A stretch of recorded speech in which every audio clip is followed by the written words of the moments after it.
우리가 사대교회의 이 메시지를 좀 오늘 살펴봐야 되는데, 사대교회의 메시지를 본격적으로 들어가기 전에, 지난주에 우리 두아디라 교회 메시지를 좀 배웠습니다. 거기서 그 두아디라 그 시에 있는 그리스도인들이 봉착한 그 환경이 그 길드라는 상업인들의 모임, 여기에 많이 속해 있는 사람들이 있었는데, 이 길드라는 조합에 속하게 되면 어떤 위협을 받게 되냐면, 우상에게 우상숭배를 하고, 또 우상에게 바쳤던 재물을 먹어야 되고, 또 이방신에게 제사하는 습관대로 이 헬라 문화에는 그 신전에서 신을 섬기고 나면 그 신전 창기가 있습니다. 신전 창기랑 성적인 그런 문란함을 이렇게 누리면서 이렇게 몸을 더럽히는 그런 관습이 있었습니다. 그들은 그것이 하나의 제의라고 생각을 하는 거죠. 근데 두아디라 교회에 그런 유혹을 받는 그리스도인들이 있었는데, 그 이세벨이라는 그 거짓 여선지자가 그것이 괜찮다라고 그렇게 가르치고 오히려 더럽고 문란한 행위를 하도록, 그러니까 우상숭배를 하도록 독려를 했다는 것이죠. 자, 그렇게 되면은 우상숭배를 만약에 이 그리스도인들이 자신들이 속한 조합에서 이 우상숭배를 거절하게 되면 어떻게 되냐면, 이 조합에서 이제 왕따를 당하게 되는 것입니다. 그렇게 되면 어떻게 되냐면 거래처를 잃어버리고 상거래를 하는데 굉장히 그 지장을 받게 되는 것이죠. 뿐만 아니라 옛 로마 시대에는 심한 박해 시기에는 그 황제에게 경배를 하지 않으면, 황제를 신으로 숭앙하지 않으면 사회 활동을 막아버리거나, 아니면 또 유대인들이 핍박하는데 이렇게 밉보이게 되면은 이 생계 문제가 굉장히 위협받아 직업을 잃어버리게 되거나 이런 일들이 있었던 것입니다. 근데 그런 황제에게, 그리고 자기의 그런 생계를 위해서 신앙을 버리고 그런 우상에게 절하는 행위가 무엇과 같은 것이냐면, 이 요한계시록에는 그것이 짐승에게 경배하는 것과 같은 것이다 라고 그렇게 말씀하고 있는 것입니다. 자, 이 말씀 왜 드리냐면, 최근에 많은 인터넷 상에 이 종말론 하면 빠지지 않는 것이 이 베리칩에 관한 것입니다. 베리칩이 짐승의 표다, 666이다.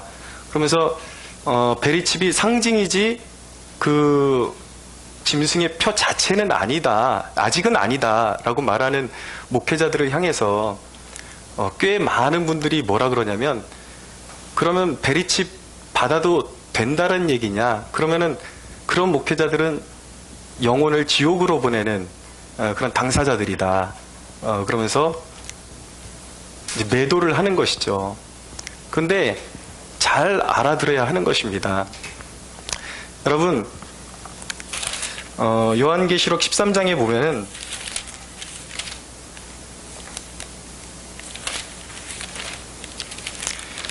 13장 8절 이후에 보면은, 죽임을 당한 어린 양의 생명책에 창세 이후로 이름이 기록되지 못하고 이 땅에 사는 자들은 다 그 짐승에게 경배하리라 라고 말씀하고 있어요.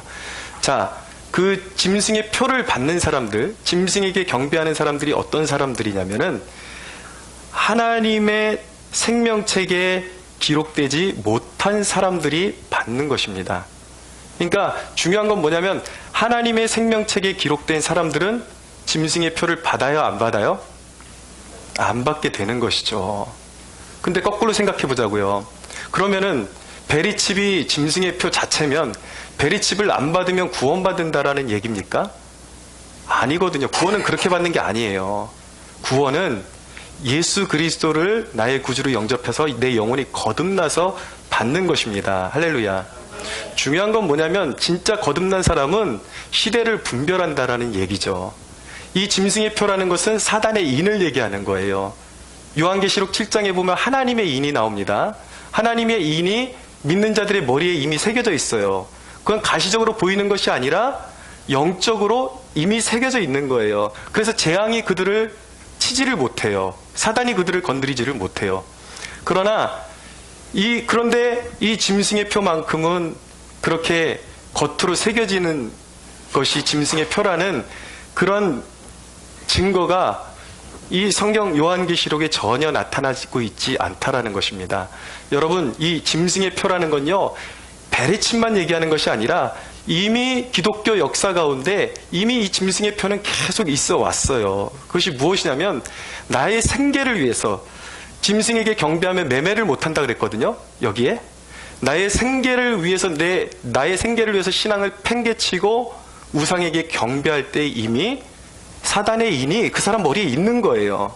그건 이전에도 존재했고 지금도 존재하고 있고 앞으로도 존재할 텐데, 단지 종말에 가면 어떤 거대 사단을 숭앙하는, 하나님을 대적하는 거대 권력 시스템이 분명히 나타나는 것은 사실이에요.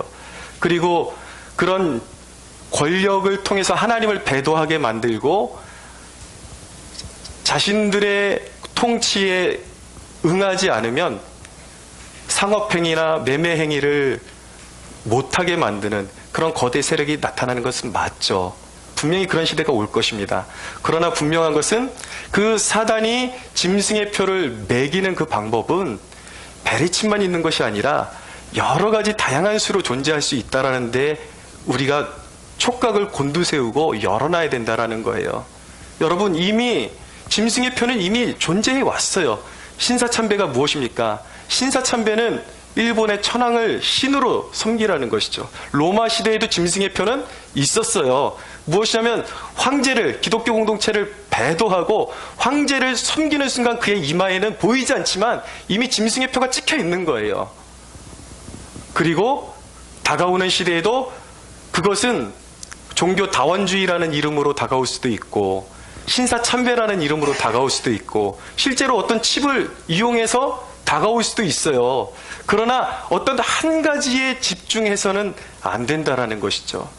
그러니까 왜 베리침만 집중하는 것이 문제가 되냐면 오로지 그 사람들은 그것만이 666이다, 짐승의 표다 이렇게 생각하고 있으니까 우리 신앙에 보다 가까이 오는 짐승의 표에 대해서는 무감각한 거예요. 여러분, 지난주에 제가 설교를 드렸지만은 이미 짐승에게 경배하고 있는 사람들이 있습니다. 이 교회 공동체 가운데서 자기 사업을 위해서 룸사롱 들락날락하면서 자기 신앙의 양심을 완전히 팔아버리고 그리스도인으로서 우상숭배에 참여하고 그리스도인으로서 전보로 다니고 그리스도인으로서 돈 벌기 위해서 자기 양심을 팔아버리고 음란하고 문란한데 자기의 몸을 담는 사람들, 이미 그 사람들은 짐승의 표를 받은 거나 마찬가지예요. 아시겠죠? 그러니까 이 요한계시록의 이 골자는 무엇이냐면 그 표 한 가지에만 집중하지 말고 참 믿음을 가지고 시대를 분별하라는 게 요한계시록의 메시지임을 깨달을 수가 있어야 하는 것입니다. 오늘 하나님은 깨어서 너희가 영적으로 더러워지지 말아라, 짐승의 우상숭배에 참여하지 말아라, 배도에 참여하지 말아라 라고 말씀하고 있는데, 이 짐승의 표라는 것이 앞으로 언제 일어날지도 모르는 그 칩 하나에 매여있고 지금 당장 내 마음속에서 일어나는 우상숭배에 대해서는 눈을 닫고 있는다면 눈먼 자들인 것이죠. 하나님은 그것을 원하시지 않아요. 지금 이 순간 참 믿음을 가지고 시대를 분별하라는 것입니다. 자, 사대교회에 예수님께서 사도 요한을 통해서 책망을 하십니다. 어떤 책망일까요? 1절을 보십시다. 함께 읽어보겠습니다. 시작. 사대교회의 사자에게 편지하라. 하나님의 7영과 7뼈를 가지신 이가 이르시되 내가 내 행위를 아노니 내가 살았다 하는 이름을 가졌으나 죽은 자로다. 아멘. 내가 너의 행위를 아노니 네가 살았다 하는 이름을 가졌으나 죽은 자로다. 이것이 사대교회를 향한 책망이었습니다. 무슨 말씀이냐면 예수를 믿는데 예수님이 기뻐하시는 삶이 없다라는 것입니다. 믿음은 있다 그래요, 자기 스스로. 근데 주님이 기뻐하시는 삶이 없다라는 거예요. 여러분, 여기서 참 믿음의 문제가 대두되는 것입니다. 구원받는 믿음, 참 믿음은 무엇입니까? 첫째 것은 행위에 관계된 것입니다. 행위의 문제예요. 누가복음 10장에 보면 예루살렘에서 여리고로 가는 어떤 사람이 그 도상에서 강도를 만나서 죽을 위기에 처하게 되었습니다. 근데 쓰러져 있는, 강도에게 죽도록 맞고 쓰러져 있는 그 사람을 보면서 종교인들이 지나가죠. 제사장이 지나가고 레위인이 지나가요. 이 사람들의 특징이 뭐예요? 하나님을 섬기는 사람들이에요. 지나가는데 이 사람을 보고 그냥 지나갑니다. 그렇죠? 근데 사마리아인 한 사람이 지나가다가 그 사람을 보고 강도 만난 자를 데려다가 주막에 가서 그를 씻겨주고 상처를 싸매주고 그리고 주막의 주인에게 더 돌봐주라고 돈을 주고, 만약에 돌아오다가 이 사람에게 필요한 여비가 있으면 내가 더 줄 테니까 치료해 주라고 하는 것이죠. 예수님께서 묻습니다. 과연 누가 강도 만난 자의 이웃이냐라고 물어보시는 거예요. 참 믿음을 물어보시는 거예요. 예수 믿는 믿음이 뭐냐. 여러분, 여기서 제사장이 그냥 지나갔고 레위인이 그냥 지나갔다니까 이것을 그래, 요즘 목회자들이 너무 정신이 부패해가지고 사람 귀한지를 몰라, 이렇게 적용하는 것이 아닙니다. 여기서 제사장 레위인은요, 신약시대 개념으로는 우리 여기 모인 우리 그리스도인들 전부를 이야기하는 것입니다. 왕같은 제사장으로 부름받은 사람들이거든요. 근데 참믿음이 무엇이냐, 주님이 말씀하시는 참믿음이 무엇이냐. 여러분, 종교적인 모양새는 갖추고 있지만 당장에 강도 만난 이웃을 향해서 손을 뻗을 수 없는 사람, 여러분, 진정한 그리스도인이 어떤 사람이냐고 말할 때 말을 근엄하게 하고 성격이 차분해지고, 물론 성령 하나님과 교제가 깊어지면은 차분해지는 면도 있는 것도 사실입니다. 성격도 변하기도 해요. 근데 그것 자체가 기독교는 아니라는 것이죠. 물론 그렇게 변하기도 하지만 주님이 원하시는 것은 그냥 근엄한 종교인의 모습을 갖췄지만 종교인일 뿐인 사람들을 주님은 원하시지 않는다라는 거예요. 인정하시지 않는다라는 것입니다. 그의 참 믿음은 어떻게 입증되는 것인가? 강도 만난 자를 싸매주고 그의 짐을 함께 져줄 때에 주님은 그것이 바로 참 믿음이라고 인정해 주신다라는 거예요. 여러분, 그런데 우리가 주의해야 되는 것은 무엇이냐면, 내 의로 말미암아 다른 사람을 도와주는 그것이 주님이 원하시는 선행이 아니라 동기가 중요하다라는 것이죠. 왜 우리가 강도 만난 자의 이웃이 되어주고 상대방의 상처를 싸매주는 사람이 되어야 하는가? 우리의 동기는 바로 이것입니다. 예수님이 우리를 위해서 대신 채찍질 받으시고 십자가를 지셨기 때문입니다. 나를 위해서 고통받으신 주님 때문에, 내가 그분께 은혜를 빚졌기 때문에, 그리스도인의 정체성은 무엇입니까? 은혜의 빚진 자인 것입니다. 그렇기 때문에 강도 만난 자가 앞에 있을 때에 그를 부축해서 일으켜주고 싸매주는 것이 나의 의를 통해서가 아니라 예수님 때문에, 예수님이 나에게 행하신 그 선과 자비로우심과 그 은혜 때문에 그리스도를 위해서 그 선을 행하는 것, 이것이 바로 참된 의요, 주님이 원하시는 믿음이라는 것입니다. 할렐루야. 예수님 때문에, 그것이 참된 믿음이라는 것이죠. 믿음이 있다 그래 놓고 전혀 행함이 없는 것은 믿음이 아니라는 것입니다. 학개서에 보면은 하나님을 사랑하는 백성들이 바벨론 포로기를 마치고 이스라엘로 돌아왔어요. 예루살렘으로. 이들에게 주어진 사명이 무엇이냐면 성전을 재건하는 것이었습니다. 근데 학개서의 그 서두가 무엇이냐면, 하나님을 사랑한다고 예루살렘을 재건하겠다고 온 이스라엘 백성들이 성전 짓는 일은 둘째로 등한시해버리고 등을 돌려버리고 어느 순간 자기 집에 가산을 불리는 일에 매진하고 있는 모습을 보여주는 거예요.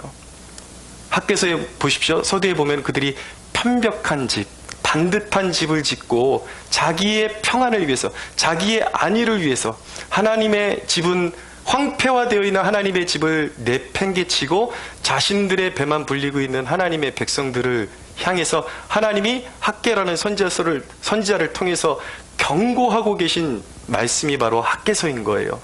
그러면서 하나님께서 말씀하시죠. 너희가 심어도 열매를 맺지 못할 것이다. 너희가 먹어도 배부르지 못할 것이다. 왜냐하면 모든 축복의 근원은 하나님께 있는데 하나님의 집이 이렇게 어렵고 황폐화되어 있는데 너희가 밥이 넘어가냐 이거예요. 하나님께서. 너희가 그 편안한 집에서 잠이 오느냐 이거예요. 여러분, 하나님을 사랑한다 그래놓고 하나님의 집이 황폐화되어 있는데 본척하지 않아요? 이것은 진정한 믿음이라고 볼 수가 없는 것입니다. 하나님 사랑해요. 예수님 사랑해요. 아무리 얘기하지만 하나님을 향한 헌신, 그리스도를 향한 헌신이 없어요. 그것은 진짜 구원받는 믿음이 참 믿음이 아니라는 것이죠. 그래서 야고보서 2장 17절은 뭐라고 말합니까?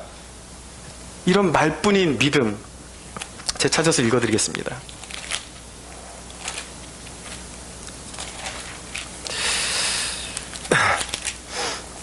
야고보서 2장 17절에 이와 같이 행함이 없는 믿음은 그 자체로 죽은 것이니라 라고 말씀하고 있는 것입니다. 행함이 없는 믿음은 죽은 것이다. 여러분, 주님이 원하시는 믿음은 행함이 있는 믿음인 것입니다. 그럼 참 믿음은 두 번째로 무엇인가? 거룩함에 관계된 것이에요. 거룩함에 관계된 것. 베드로후서 2장에 보면은 이 요한계시록에 나타나는 그런 거짓된 교훈 중에 발람의 교훈에 대해서 나오는데, 발람의 교훈에 대해서 아주 자세히 나와 있는 대목이 바로 베드로후서 2장인 것입니다. 근데 베드로후서 2장에 보면은 이렇게 말씀합니다. 그러나 백성 가운데 또한 거짓 선자들이 일어난다니 이와 같이 너희 중에도 거짓 선생들이 있으리라. 그들은 멸망하게 할 이단을 가만히 끌어들여 자기들의 사신 주를 부인하고 임박한 멸망을 스스로 취하는 자들이라. 여럿이 그들의 호색하는 것을 따르리니 이로 말미암아 진리의 도가 비방을 받을 것이요 그들이 탐심으로써 지어낸 말을 가지고 너희로 이득을 삼으니 그들의 심판은 옛적부터 지체하지 아니하며 그들의 멸망은 잠들지 아니하느니라. 그리고 12절부터 또 이렇게 말씀합니다. 그러나 이 사람들은 본래 잡혀 죽기 위하여 난 이성 없는 짐승 같아서 그 알지 못하는 것을 비방하고 그들의 멸망 가운데서 멸망을 당하며 불의의 값으로 불의를 당하며 낮에 즐기고 노는 것을 기쁘게 여기는 자들이니 점과 흠이라. 너희와 함께 연애할 때에 그들의 속임수로 즐기고 놀며 음심이 가득한 눈을 가지고 범죄하기를 그치지 아니하고 굳세지 못한 영혼들을 유혹하며 탐욕에 연단된 마음을 가진 자들이니 저주의 자식이라. 그들이 바른 길을 떠나 미혹되어 부올의 아들 발람의 길을 따르는 도다 라고 말씀하는 것입니다. 이들의 특징이 뭐냐면 구원이라는 것은요, 죄에서 나온 것입니다. 죄에서 구원받은 것이 구원인데 이들은 죄를 수용하는 것을 구원이라고 말하는 존재들이에요. 그것이 발람의 교훈이에요. 이세벨의 교훈이에요. 오늘날 이런 존재들이 있습니다. 제 모교가 장신대인데 장신대 이야기를 들을 때마다 마음이 굉장히 애려오고 아파오는 그런 것이 있습니다.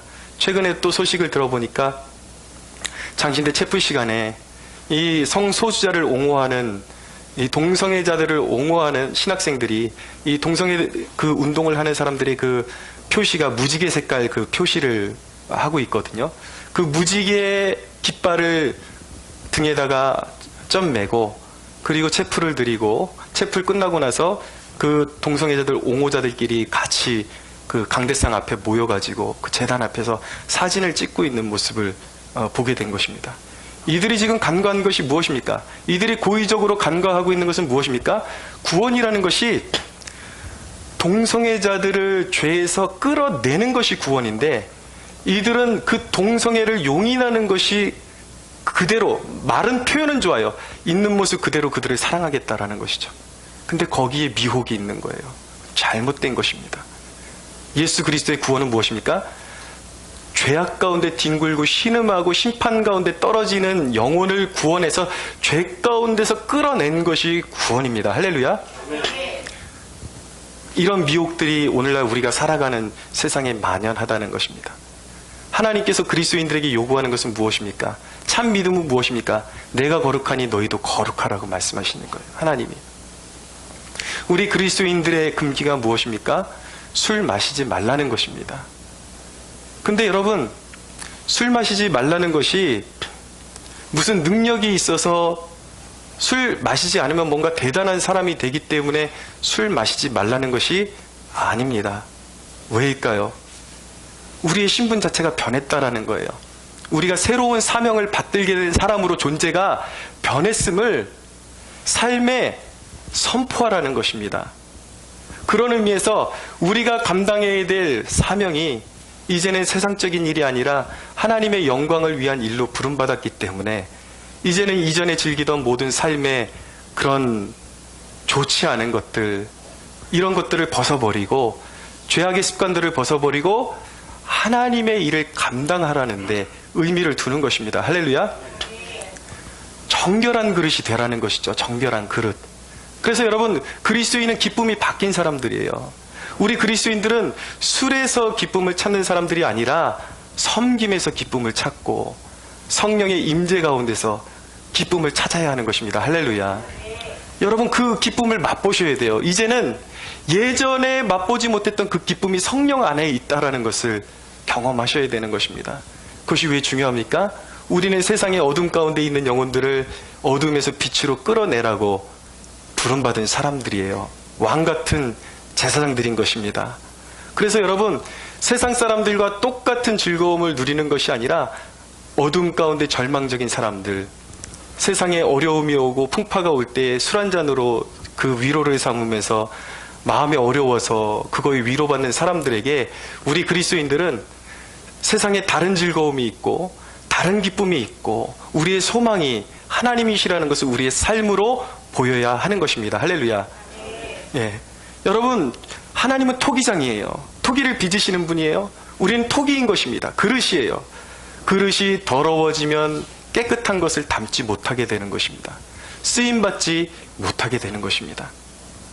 그렇기 때문에 그리스도께서 사대교회의 이런 모습을 보고 너희가 나를 믿는다라는 믿음을 가졌지만, 믿는다라고 말은 하지만 도대체 행위와 거룩의 열매를 보지를 못한다.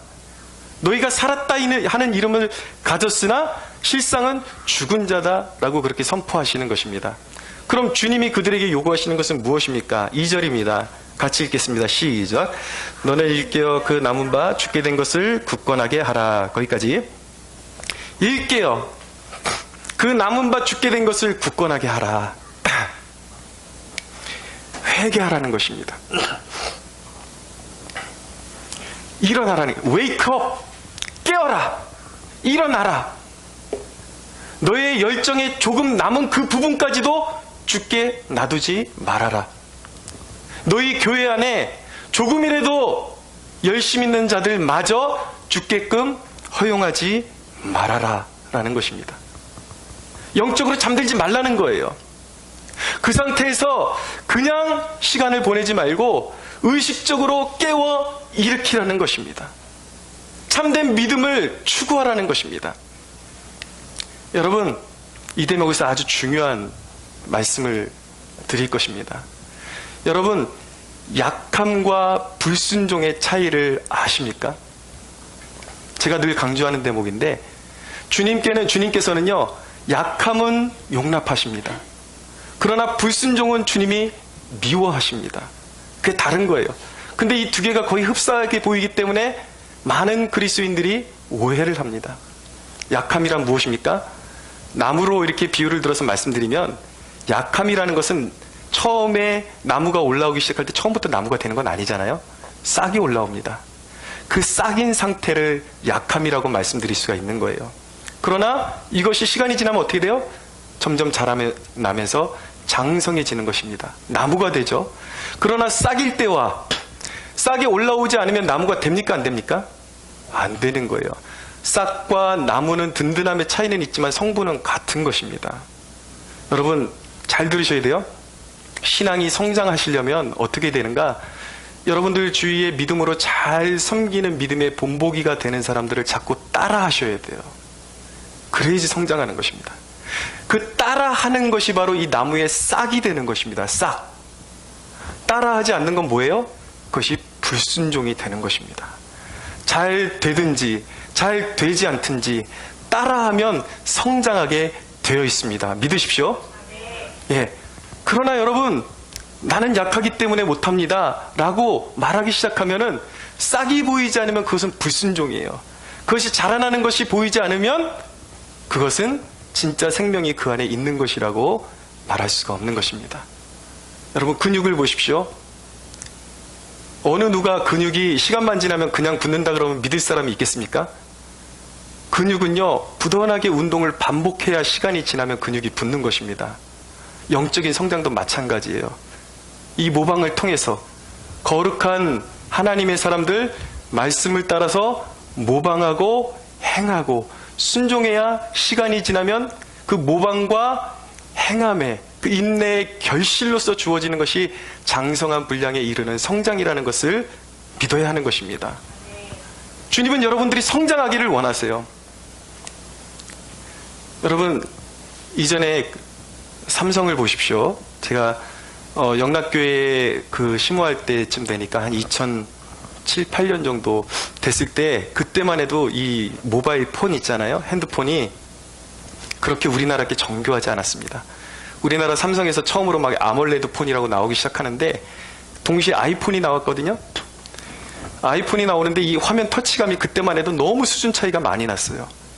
그런데 오늘날 이 시대에, 오늘날 이 시기에서 딱 보면은 거의 차이가 없을 정도로 간격이 좁혀졌습니다. 무엇 때문에 그럴까요? 삼성이 부단히 이 아이폰을 따라잡으려고 노력을 한 거예요. 노력을 한 것이죠. 그냥 있어서 그렇게 된 것이 아니죠. 이 따라잡으려는 부단한 노력이 오늘날의 삼성의 그 스마트폰을 가능하게 만들었다라는 것입니다. 신앙이라는 것도 마찬가지예요. 여러분, 신앙의 가장 큰 적은 무엇인지 아십니까? 안 돼요, 못 해요. 이것은 자기 자신을 막는 거예요. 여러분, 우리 그리스도인들이 절대 해서는 안 되는 말이 무엇이냐면, 안 해요, 못 해요, 나는 못 해요. 아니에요, 여러분. 못 하더라도 싹을 내야 하는 것입니다. 따라해야 하는 것입니다. 할렐루야. 거기서 자라나게 되는 거예요.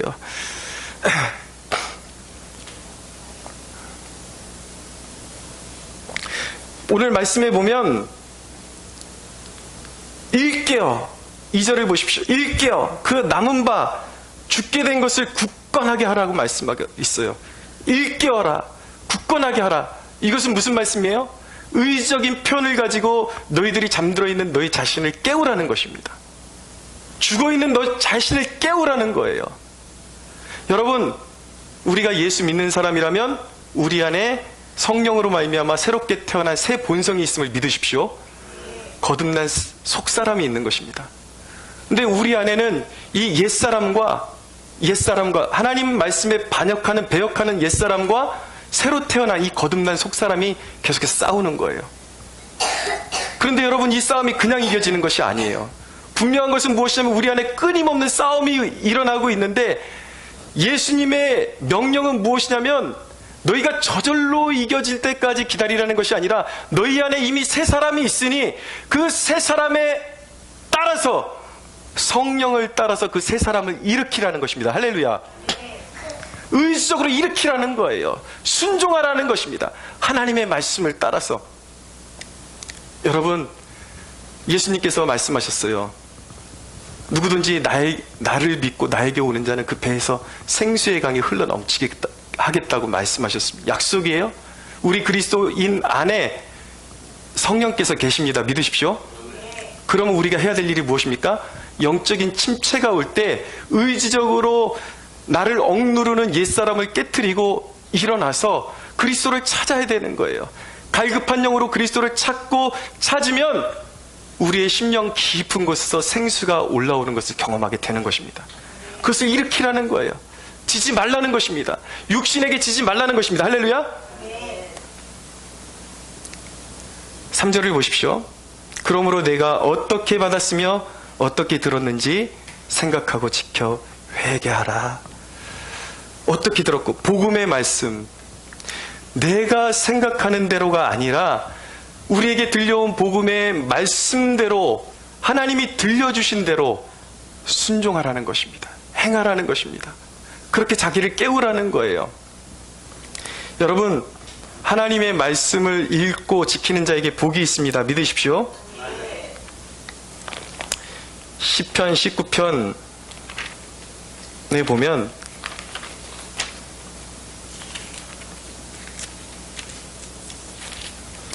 시편 19편 11절에 보면 또 주의 종이 이것으로 경고를 받고 이것을 지킴으로 상이 크니이다. 하나님의 말씀을 그대로 받아서 지키면 거기에 상급이 있다라는 것입니다. 그런데 여러분, 하나님의 말씀에 순종하기를 꺼려하고 그러면요, 고통이 옵니다. 시편 32편에 보면 이런 말씀이 있어요. 30편 9절에서 11절까지 너희는 무지한 말이나 노새같이 되지 말지어다. 그것들은 제갈과 굴레로 단속하지 아니하면 너희에게 가까이 가지 아니하리로다. 악인에게는 많은 슬픔이 있으나 여호와를 신뢰하는 자에게는 인자하심이 두루리로다. 여러분, 무지한 말이나 노새같이 되지 말라고 말씀합니다. 이것들의 특징이 제갈을 물리지 않으면 주인에게 순종하지 않는다라는 거예요. 여러분, 순종하지 않는 사람들에게는 많은 고통이 수반됩니다. 왜인지 아십니까? 그의 질긴 그 심령이 다듬어지려면 많은 회초리가 필요하기 때문이에요.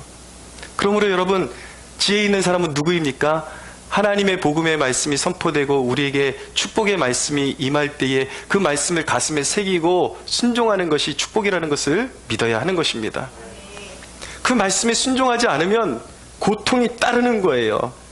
여러분, 지금이 바로 회개할 기회임을 깨달을 수 있게 되기를 바랍니다. 주님께서 말씀하시는 거예요. 회개하라. 만일 일깨지 아니하면 내가 도둑같이 이르르니 어느 때에 내게 이르는지 내가 알지 못하리라. 주님께서 참고 계십니다. 행함이 없는 믿음, 거짓된 믿음으로 스스로를 속이고 하나님을 속이고 있는 사람들 괜찮은 게 아니에요. 하나님께서 회초리를 준비하고 계십니다. 그래서 얼마나 고통스러울지는 누구도 장담할 수가 없습니다. 그날이 도둑같이 이를 것이라고 말씀하고 있는 것입니다.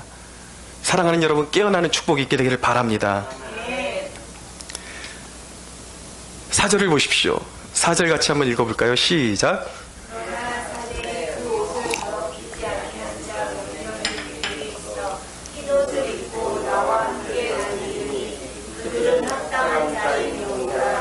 아멘. 그런데 그나마 다행인 것은 사대교회가 지속될 수 있었던 이유는 무엇이냐면 사대교회 안에 그 옷을 더럽히지 아니한 자 몇 명이 있었다라고 말씀합니다. 여기서 옷이라는 것은 무엇이냐면 신자의 신앙과 삶을 이야기하는 것입니다. 여기에 나오는 옷을 더럽히지 아니했다라는 것은 무슨 의미일까? 지금까지 제가 거짓된 믿음으로 말씀드린 것과 정반대로 생각하시면 돼요. 이들의 삶에 거룩함이 있었고 순종이 있었다라는 것입니다. 행함이 있었다라는 거예요.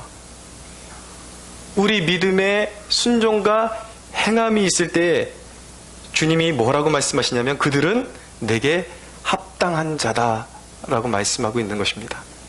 이것이 참 믿음이에요. 이것이 구원받는 믿음인 것입니다. 여러분, 주님께서 또 이어서 말씀하십니다. 5절에 이기는 자는 이와 같이 흰옷을 입을 것이요 내가 그 이름을 생명책에서 결코 지우지 아니하고 그 이름을 내 아버지 앞과 그의 천사들 앞에서 신하리라. 여러분, 요한계시록이 우리에게 선포하는 강력한 촉구는 무엇입니까? 신앙의 중간지대가 있습니까? 없습니까? 우리는 이기는 자가 되어야 하는 것입니다. 할렐루야. 이기는 자가 되어야 하는 거예요. 그러면 생명책에서 지우지 않겠다라고 말씀하시는 것은 여기에 포커스는 무엇이냐면 하나님 앞에 합당한 믿음을 가지고 있는 자들, 이 참된 믿음을 가지고 있는 자들, 이런 자들은요, 여기에서 포커스는 생명책에서 지워진다라는 포커스가 아니에요. 너무나도 굳건하게 구원의 반석 위에 세워져 있다라는 것을 믿으라는 것입니다. 할렐루야. 우리가 예수 믿을 때에 아리까리하게 믿어서는 안 되는 것입니다. 확고한 구원의 반석 위에 서 있어야 되는 것입니다. 주님은 우리가 흠이 없는 자가 되기를 원하십니다. 믿으십시오. 우리가 흠 없는 자가 된다는 것은 연약함이 없다라는 말이 아니에요. 연약함이 있지만 모든 순간마다 주님을 추구하는 자들에게 선언해 주시는 것이 무엇이냐면 주님께서 너는 온전하다, 너는 흠이 없다라고 그렇게 선언해 주시는 것입니다. 다윗을 보십시오. 그의 인생을 보면 실수가 너무나도 많았습니다. 그럼에도 불구하고 하나님께서 다윗을 내 마음에 합한 자라고 인정해 주셨어요. 왜 그렇습니까? 수없이 넘어지고 다윗만큼 많이 넘어지고 실패하고 징계를 많이 받은 사람도 없지만 하나님은 이스라엘의 역대 왕 중에 다윗만큼 내 마음에 합당한 존재가 없었다라고 말씀하고 있어요. 왜입니까? 그는 실패하고 넘어졌지만 단 한순간도 하나님을 의도적으로 떠난 적이 없습니다. 모든 삶 가운데 매사에 주님을 인정하고 주님을 추구하고 그의 삶의 목적이 무엇입니까? 주님의 기쁨을 위하여. 할렐루야. 주님의 영광을 위해서 살았기 때문에 그는 흠없는 자다, 내 마음에 합당한 자다 라고 그렇게 주님께서 인정해 주셨다라는 것입니다. 사랑하는 여러분, 신앙에 방황하는 것 결코 주님의 뜻이 아닙니다. 주님의 뜻은 여러분들이 온전한 믿음, 저와 여러분들이 온전한 믿음을, 참 믿음을 소유하기를 원하시는 것입니다. 방황을 끝내야 돼요. 참 믿음은 무엇입니까? 여러분, 복음은 정금과 같은 예수 그리스도의 보혈로 말미암아 우리에게 주어진 것입니다. 거룩하신 이름, 주님의 보혈은 깨끗하고 흠없고 성결한 것입니다. 그것으로 우리가 구원받았기 때문에 우리의 삶에 무엇이 있어야 되는 것입니까? 거룩함과 정결한 삶과 선을 행하는 행함이 있어야 하는 것입니다. 사랑하는 여러분, 주님이 인정하시는 참 믿음을 소유하게 되기를 축원합니다. 주님이 원하시는 것은 무엇입니까? 이 남은 자들, 사대교회의 남은 자들처럼 우리에게 이 흰옷을 입은 거룩한 백성들이 되기를 원하시는 거예요. 어두운 세상을 밝힐 수 있는 유일한 소망이 무엇입니까? 이 참 믿음을 소유한 남은 자들이 어두운 세상을 밝히는 소망임을 믿으시기 바랍니다. 디모데후서 2장에 보면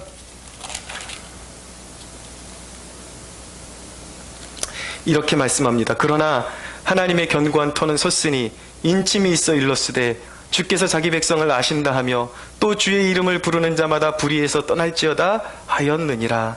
큰 집에는 금그릇과 은그릇뿐 아니라 나무그릇과 질그릇도 있어 귀하게 쓰는 것도 있고 천하게 쓰는 것도 있나니 그러므로 누구든지 이런 것에서 자기를 깨끗하게 하면 귀히 쓰는 그릇이 되어 거룩하고 주인의 쓰심에 합당하며 모든 선한 일에 준비함이 되리라. 또한 너는 청년의 정욕을 피하고 주를 깨끗한 마음으로 부르는 자들과 함께 의와 믿음과 사랑과 화평을 따르라. 아멘. 사랑하는 여러분, 여러분들에게 정결함을 요구하시는 것은 여러분들에게 무거운 짐을 올려놓기 위해서 주님이 명령하시는 것이 아니라 여러분들을 깨끗하게 빚어서 이 말세에 정말 절망에 신음하는 영혼들을 주께로 이끌어오는 귀하고 아름다운 일에 여러분들을 사용하시기 위해서 주님이 요구하신다라는 것을 믿어야 하는 것입니다. 사랑하는 여러분, 이 말세에 우리가 거짓된 믿음, 아직도 방황하는 믿음, 앞뒤가 맞지 않는 믿음, 이것은 거짓된 거예요.